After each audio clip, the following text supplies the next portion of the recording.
नमस्कार, आप देख रहे हैं टुडे 24 न्यूज और मैं हूं आपके साथ सपना मदेश। आइए शुरुआत करते हैं कुछ खास खबरों से। बांदा जनपद के देहात कोतवाली क्षेत्र अंतर्गत महोखर गांव में 8 मार्च की रात्रि मंदिर के एक बुजुर्ग पुजारी की मंदिर परिसर में बने कमरे पर हत्या कर दी गई थी, जिसका बांदा देहात कोतवाली पुलिस के द्वारा 36 घंटे के अंदर घटना का खुलासा किया है। हत्या करने वाले पुत्र सहित 2 अभियुक्तों को गिरफ्तार किया गया। मामला बांदा जनपद के देहात कोतवाली क्षेत्र के अंतर्गत महोखर गांव का है, जहां पर बीते 8 मार्च की रात्रि मंदिर के बुजुर्ग पुजारी शत्रुघ्न तिवारी की हत्या का पुलिस के द्वारा 36 घंटे के अंदर घटना का सफल अनावरण किया गया है। हत्या में शामिल मृतक बुजुर्ग पुजारी के पुत्र सहित उसके अन्य 2 साथियों को पुलिस ने गिरफ्तार किया है। गौरतलब है कि दिनांक 9 मार्च दिन गुरुवार को थाना देहात कोतवाली के महोखर गांव में एक बुजुर्ग पुजारी का शव बरामद हुआ था, जिसके संबंध में थाना देहात कोतवाली पर अज्ञात व्यक्तियों के विरुद्ध अभियोग पंजीकृत मामले की छानबीन की जा रही थी।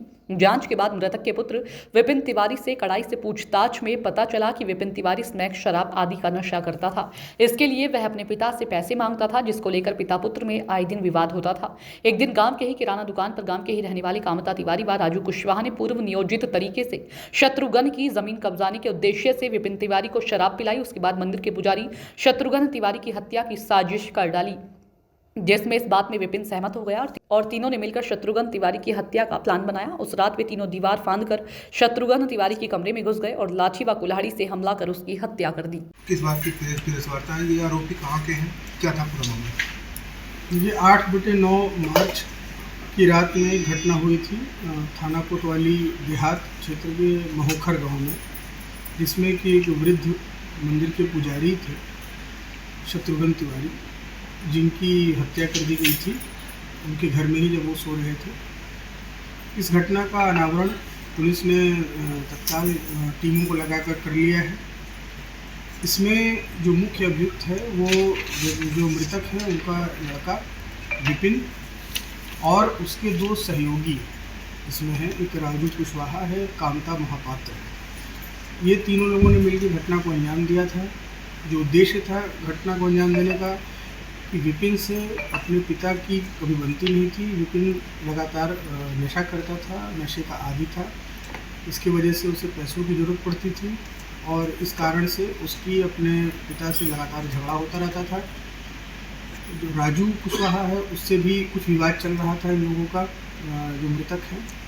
इसी बात को लेकर सभी बातों को जोड़कर तीनों लोगों ने एक प्लान बनाया कि इसको जो विपिन है उसको उकसाया कि तुम्हारे भी लगातार झगड़ा होता रहता अपने पिता से, पिता तुमको पैसे नहीं देते हैं और जो ज़मीन और दुकान है वो अगर वो मर जाते हैं तो वो तुम्हारे नाम तुरंत आ जाएगी, जिससे तुम्हारे पैसों की किल्लत जो है वो हमेशा के लिए ख़त्म हो जाएगी। तो ये तीनों लोगों ने एक षड्यंत्र रचा और उसी के तहत वो वहाँ पर जाकर जब वो सो रहे थे तो वहाँ पर डंडे और कुल्हाड़ी से उन पर वार किया, जिससे कि उनकी मृत्यु हो गई। और उसके बाद एक प्रपंच रचा इन लोगों ने, जिसमें कि विपिन ने फिर बाद में जाके सुबह में दोबारा वहाँ मकान पर गया और हल्ला मचाया उसने कि ये इनकी हत्या हो गई है और एक तरीके से भ्रमित करने का प्रयास किया। तो तत्काल कई टीमों ने लगकर इसमें तुरंत इसका अनावरण कर लिया। लगभग 24 से 30 घंटे में इसका अनावरण हम लोगों ने कर लिया। तीनों अभियुक्त हमारे कब्जे में हैं। जो आला कत्ल प्रयुक्त हुआ है वो हमारे कब्जे में है और जो मृतक का मोबाइल इन लोगों ने वहाँ से हटाकर डिस्पोज करने के उद्देश्य से फेंक दिया था, उसको भी हम लोगों ने बरामद कर लिया है। आगे हम लोग इनको न्यायिक हिरासत में भेज रहे हैं। जो भी विधिक कार्रवाई है इसमें कराई जाएगी।